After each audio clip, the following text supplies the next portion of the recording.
Assalamualaikum warahmatullahi wabarakatuh. Saya Dr. Evi Primawati, SPT MSI, NIDN 0003 106905. Saya adalah dosen tetap di Prodi Magister Ilmu Lingkungan, Sekolah Ilmu Lingkungan Universitas Indonesia. Video ini dibuat dalam rangka memenuhi syarat sertifikasi dosen pada aspek pernyataan diri dosen dalam unjuk kerja tridharma perguruan tinggi di bidang pengajaran. Video ini merupakan video pengajaran di kelas secara tatap muka yang memuat salah satu mata kuliah yang saya ampu, yaitu mata kuliah Prinsip Ilmu Lingkungan dengan materi subsistem lingkungan alam. Mata kuliah ini adalah mata kuliah wajib sekolah. Saya menjelaskan mengenai teknik pengajaran saya dengan menggunakan metode DIA, yaitu delivery, interaktif, dan assessment, di mana delivery adalah penyampaian materi pengajaran, interaktif adalah forum diskusi, dan assessment adalah nanti pemberian kuis dan tugas. Mata kuliah Prinsip Ilmu Lingkungan ini melaksanakan beban CPL Prodi, yaitu mampu memahami konsep dan teori ilmu lingkungan. CPMK 1-nya adalah pada akhir pembelajaran peserta didik mampu menyusun konsep ilmu lingkungan dari suatu fenomena sistem lingkungan alam, kemudian juga sistem lingkungan buatan dan sistem lingkungan sosial secara holistik yang menggunakan paradigma sustainability dan system thinking. Tujuan khusus ataupun sub CPMK dari mata kuliah ini adalah mahasiswa mampu menjelaskan teori system thinking, Earth Life Support, teori sustainability, konsep penting dalam ilmu lingkungan, sistem lingkungan alam, sistem lingkungan buatan, sistem lingkungan sosial, termasuk sistem ekonomi dan pilar ilmu lingkungan. Mahasiswa harus mampu menentukan subsistem yang terdapat pada Earth Life Support System, kemudian sistem lingkungan alam, sistem lingkungan buatan, sistem lingkungan sosial, termasuk sistem ekonomi. Mahasiswa mampu menentukan fungsi berbagai sistem lingkungan, yaitu lingkungan alam, sistem lingkungan buatan, serta sistem lingkungan sosial. Kemudian juga mahasiswa mampu menganalisis dan menanggapi isu dan permasalahan dari sistem lingkungan. Mahasiswa juga mampu menganalisis dan menilai keberlanjutan, sustainable assessment, sistem lingkungan berdasarkan konsep-konsep penting dari ilmu lingkungan. Kemudian mahasiswa mampu mengevaluasi dan mengelola kondisi keberlanjutan sistem lingkungan. Mahasiswa mampu menyusun dan membangun konsep sistem lingkungan yang berkelanjutan. Adapun metode pembelajaran yang dilaksanakan adalah Student Centered Active Learning yang dapat dikelompokkan sebagai berikut, yaitu kegiatan kuliah di kelas, kemudian problem based learning, serta flip class. Kegiatan presentasi, diskusi, dan sosialisasi. Referensi dari mata kuliah ini yang merupakan referensi wajib adalah buku Environmental Science yang disusun oleh Tyler Miller and Scott Spulman tahun 2016, kemudian Environmental Science juga yang disusun oleh Cunningham and Cunningham tahun 2012, serta referensi tambahan lainnya.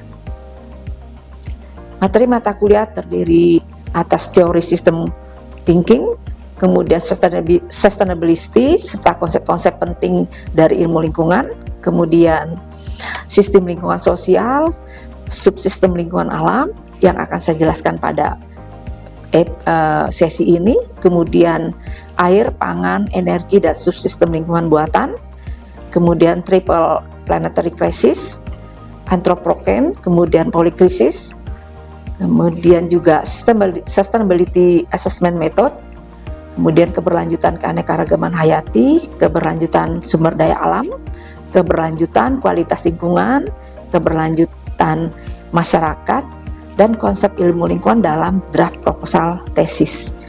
Selama 1 semester maka mahasiswa akan menghadapi 2 evaluasi, yaitu UTS dan UAS. Di samping nanti evaluasi untuk tugas-tugas khusus, tugas kelompok, dan tugas individu. Ilmu lingkungan pada prinsipnya menurut Cunningham dan Cunningham tahun 2012 itu mempunyai 3 tujuan, yaitu untuk mempelajari cara kerja sistem lingkungan alam, kemudian sistem lingkungan sosial, dan sistem lingkungan buatan. Kemudian juga untuk memahami bagaimana interaksi antara komponen-komponen di dalam sistem lingkungan tersebut. Kemudian yang ketiga, tujuannya adalah untuk menemukan solusi bagi permasalahan lingkungan sehingga tercapai keberlanjutan kehidupan. Kalau menurut Miller and Spulman, ilmu lingkungan adalah ilmu yang menggunakan konsep dan informasi dari ilmu pengetahuan, dari pengetahuan alam serta ekologi, biologi, kimia dan geologi, dan ilmu sosial seperti ekonomi, politik, dan etika untuk membantu memahami bagaimana bumi ini bekerja, kemudian memahami bagaimana manusia mempengaruhi sistem pendukung kehidupan di bumi ini, dan bagaimana manusia itu mengatasi masalah lingkungan yang muncul saat ini.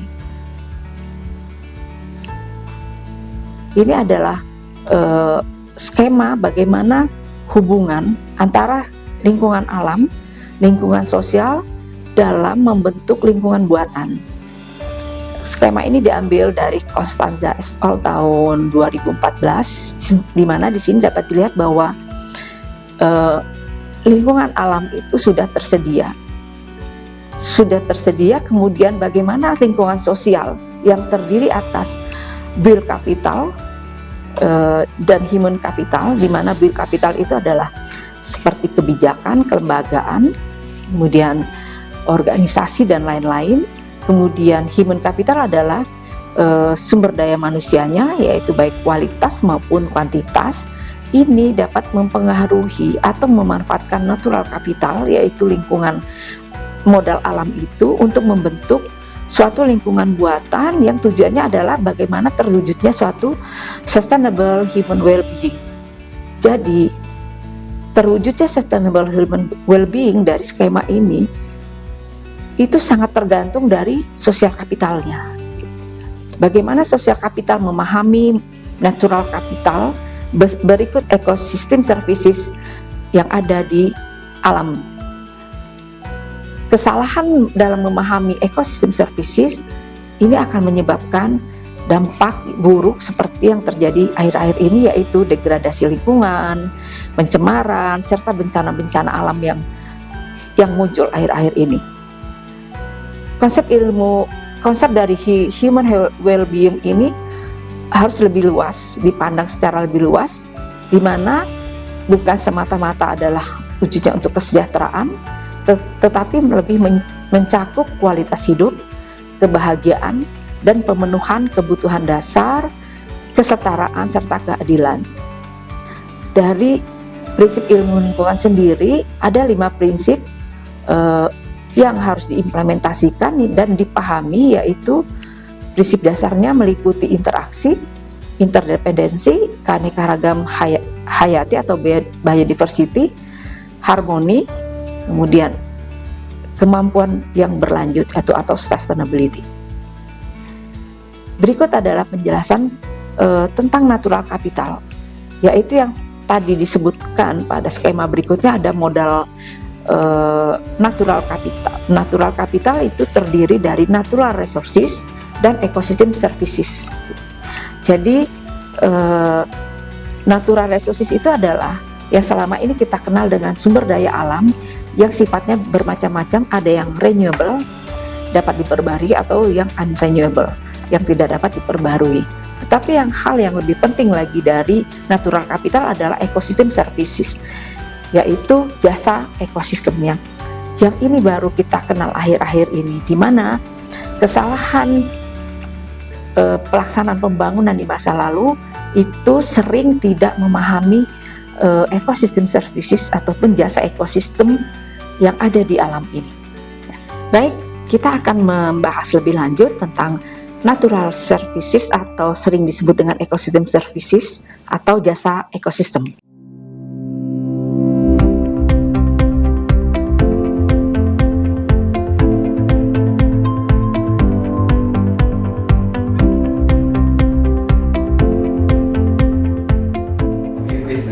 For Book 2 is related to sustainable water resource management. So this is the big picture of the ecosystem services. So the first presentation will be on supporting MEA provides a conceptual framework for understanding the relationships between ecosystem and human well-being.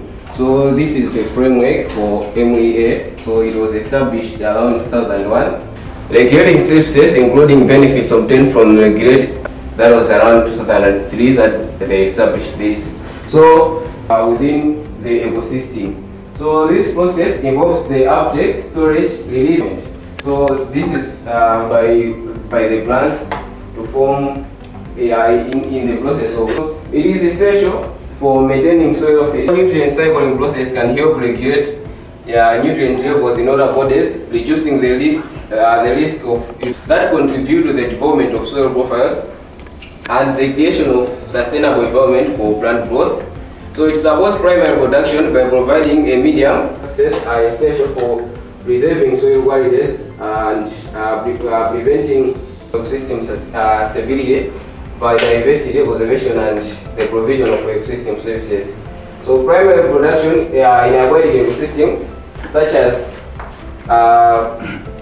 phytoplankton, water management practices and extreme weather events accelerate soil erosion, leading to loss of fertile topsoil and reduced water infiltration, as well as salinization through sustainable forest practices, as well as water conservation practices. So reducing water consumption in agriculture and urban areas can ensure there is more water management. Next.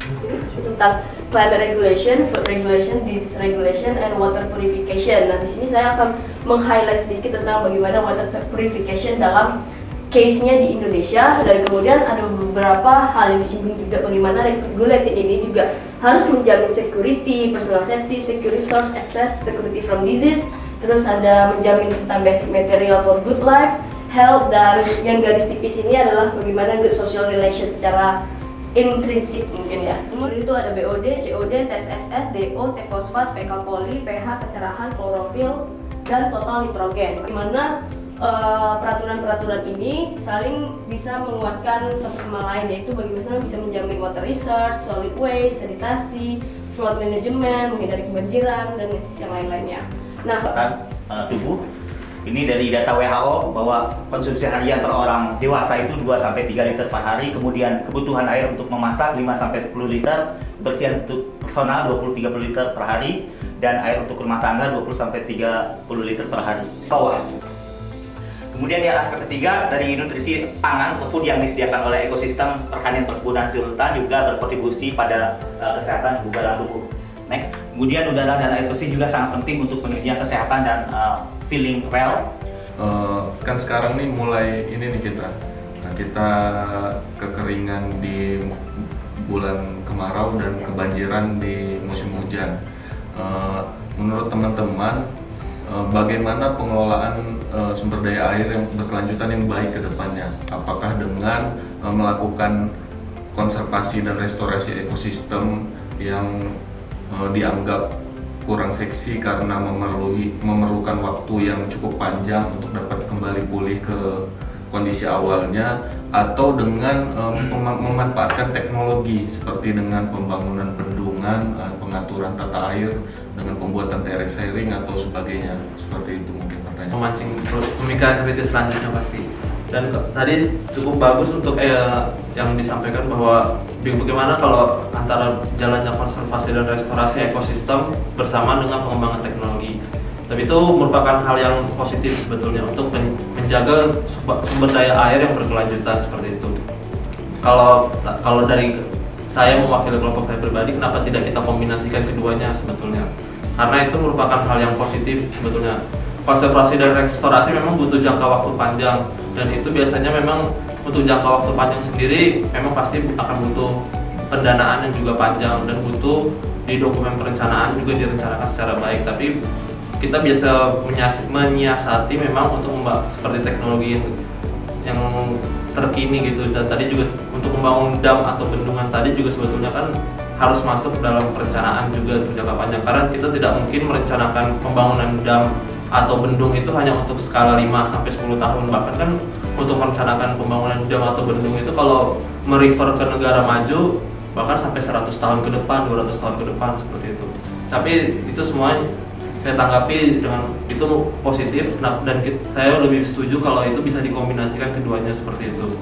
Jadi bisa berjalan beriringan antara konservasi dan restorasi dan juga pembangunan bendung seperti itu. Oke, ada lagi yang mau bertanya untuk dengan kelompok 1? Saya menambahkan konservasi dan pengembangan waduk atau dam.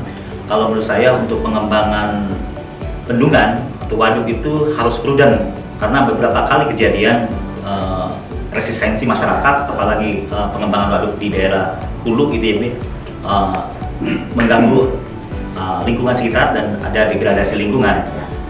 Terakhir Batang Toru diharapkan bisa commissioning di tahun ini, ternyata delay ke tahun depan karena aspek resistensi masyarakat juga masih tinggi, terutama terkait dengan soal habitat.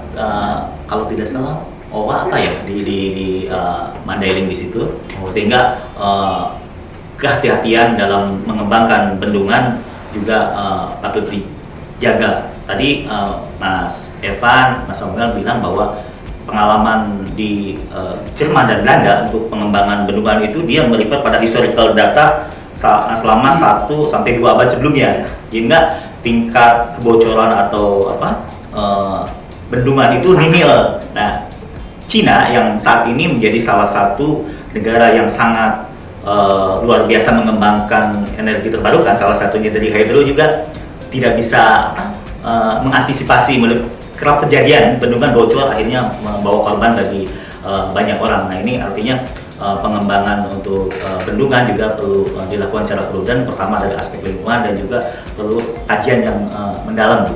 Ya, kesimpulan dari yang itu kita semua sudah bahas tentang jasa ekosistem. Kesalahan apa sih sebenarnya yang dilakukan sehingga terjadi kondisi yang seperti saat ini gitu ya? Tadi yang seperti disampaikan Rianza tadi, kalau pas musim hujan banjir, kemudian pas kering yang terjadi pas kemarau, ya musim kemarau itu terjadi kekeringan seperti itu. Kesalahan apa yang dilakukan di masa lampau? Ya, silakan. Ya Bu, di background saya dulu di kehutanan, saya juga mempelajari akar dari pengaturan air ini kan unsur paling pentingnya adalah kawasan hutan, pohon, ruang terbuka hijau. Jadi memang untuk memastikan air itu berkelanjutan dalam konteksnya tadi, ketika musim hujan itu debit airnya itu nggak boleh melebih, dalam musim kemarau harus tetap stabil artinya. Jadi bisa dilihat kalau dulu itu dicontohkan itu seperti lihat di Sendang-Sendang, di sekitar Sendang-Sendang kan debit air itu selalu stabil karena di sekitar Sendang itu pasti dilingkupi oleh pohon atau tanaman yang memang mempunyai fungsi regulasi untuk menstabilkan air yang cukup baik. Nah, itu mungkin yang problemnya adalah di tata ruang, di pengaturan area. Kalau di perkotaan, kalau di kawasan hutan karena alih fungsi lahan yang berlebih dari hutannya, jadi fungsi regulasi air ini terganggu. Ya. Yang menyebabkan degradasi lingkungan akibat jasa ekosistem ini tidak bekerja adalah karena tidak dapat menjalankan fungsinya, atau dalam kata lain daya dukung si lingkungannya ini sudah melampaui daya dukungnya seperti itu, oleh karena kegiatan manusia seperti tadi alih fungsi lahan, pengaturan tata ruang yang tidak baik, kebijakan, dan juga tindakan buruk dari manusia. Tapi intinya adalah membuat ekosistem ini sudah melampaui daya dukung yang mampu mereka sediakan untuk lingkungannya. Pertama-tama kita ketahui bersama bahwa layanan ekosistem ini sangat membantu kita sebagai manusia. Salah satunya dalam hal ini kalau kita mengartikan jasa ekosistem ini sebagai lingkungan hidup kita. Artinya semua makhluk hidup di dalam lingkungan ini sebagai rumah. Ada tumbuhan, ada manusia, dan juga ada hewan. Ketika kebijakan yang dilakukan atas ego atas manusia terhadap lingkungan ini dilakukanlah kebijakan-kebijakan terhadap kehidupan manusia, di salah satunya faktor yaitu faktor ekonomi dan sosial di dalam aktivitas manusia. Faktor ekonomi adalah untuk memenuhi kebutuhan manusia melalui kebijakan-kebijakan yang dilakukan, sehingga dalam hal ini kebijakan yang dilakukan jika tidak berimbang dan tidak sesuai dengan implementasinya terhadap lingkungan dan juga makhluk yang ada di dalamnya, ini mengakibatkan kerusakan. Salah satunya dalam contoh ini ekosistem air. kalau saya bisa contohkan misalnya dari daerah saya Papua. Hari ini banyak kebijakan-kebijakan yang mungkin secara luas kita bisa lihat itu berkesinambungan terhadap ekonomi, misalnya manusia membutuhkan makan, pangan, artinya pangan juga itu ada juga kebutuhan air, kemudian pangan, dan juga hutan sebagai habitat atau culture budaya yang tinggal di dalam manusianya, sehingga untuk keberlanjutan sumber daya air itu perlu kebijakan yang matang dan lebih sesuai dengan pendekatan lingkungan secara alamiah dan juga ekologis terhadap lingkungan, sehingga keberlanjutan terhadap sumber daya air ini bisa berlanjut. Itu mungkin kesimpulan dari saya. Co-management approach, pendekatan-pendekatan yang seperti itu mungkin bisa menjadi salah satu kunci utama dari konservasi air, restorasi air, dan lain sebagainya. Langkah-langkah tadi yang disampaikan sama teman-teman itu juga yang akan mendukung keberlangsungan adanya layanan ekosistem ini seperti itu. Selama ini itu kan jasa ekosistem baru tahun berapa tuh? Mulai belasan gitu kan, sementara kerusakan sudah terjadi sebelumnya, gitu kan? Kemudian ada yang unlimited seperti itu, tapi tidak paham dengan jasa ekosistemnya sendiri. Oh ternyata natural capital itu ada dua, gitu ya. Natural resources-nya sendiri sama ekosistem services gitu. Kalau kita cuma dulu berfokus pada natural resources. Baru mau mulai paling di Indonesia baru mulai sejak dipahaminya jasa ekosistem, maka kita baru mulai membuat memetakan daya dukung, daya tampung itu ya. Setiap provinsi sudah mempunyai ini daya dukungnya, tapi base dari pembuatan peta itu adalah jasa ekosistem. Nah itu jadi kesalahan masa lampau, kita tidak memahami, belum ya, yang generasi yang sebelumnya tuh tidak paham, belum mungkin bisa saja sudah paham tetapi tidak dilaksanakan, dianggap wah ini mungkin tidak terlalu penting, yang pentingnya adalah cuma natural resources-nya saja. Jadi kesalahannya itu di masa lampau yang sekarang ini kita nikmati. Nah untuk kondisi di Papua seharusnya gitu ya, seharusnya kesalahan ini jangan diulang gitu ya. Tadi yang disampaikan bahwa oh sekarang sudah baru mau mulai, Papua sebenarnya sih masih cukup bagus ya, ekosistem gambutnya pun masih bagus. Buktinya apa? Pada saat kemarau yang terbakar tuh baru Kalimantan dan Sumatera gitu ya. Sampai Papua protes ya, orang Papua protes ya waktu kita rakor ekosistem gambut gitu ya. Rakor gambut itu yang dilaksanakan oleh BRGM ya, Badan Restorasi Gambut. Papua protes, kok dananya kecil ya untuk Papua gitu. Karena apa? Karena memang ekosistem gambut Papua sebenarnya masih bagus gitu. Yang rusak itu Kalimantan dan Sumatera gitu. Sehingga ini juga buruk ya, menjadi sesuatu yang buruk. Akhirnya nanti Papua berpikir lebih baik kita rusakin dulu ya supaya dana yang masuk lebih banyak. Ternyata untuk merestorasi itu dananya besar sekali ya. Jadi jangan sampai berpikiran lah gitu ya, sampai berpikiran dirusak dulu nih biar turun dana gitu ya. Demikian video ini, video pernyataan diri dosen dalam unjuk kerja Tridharma Perguruan Tinggi di bidang pengajaran. Semoga bermanfaat.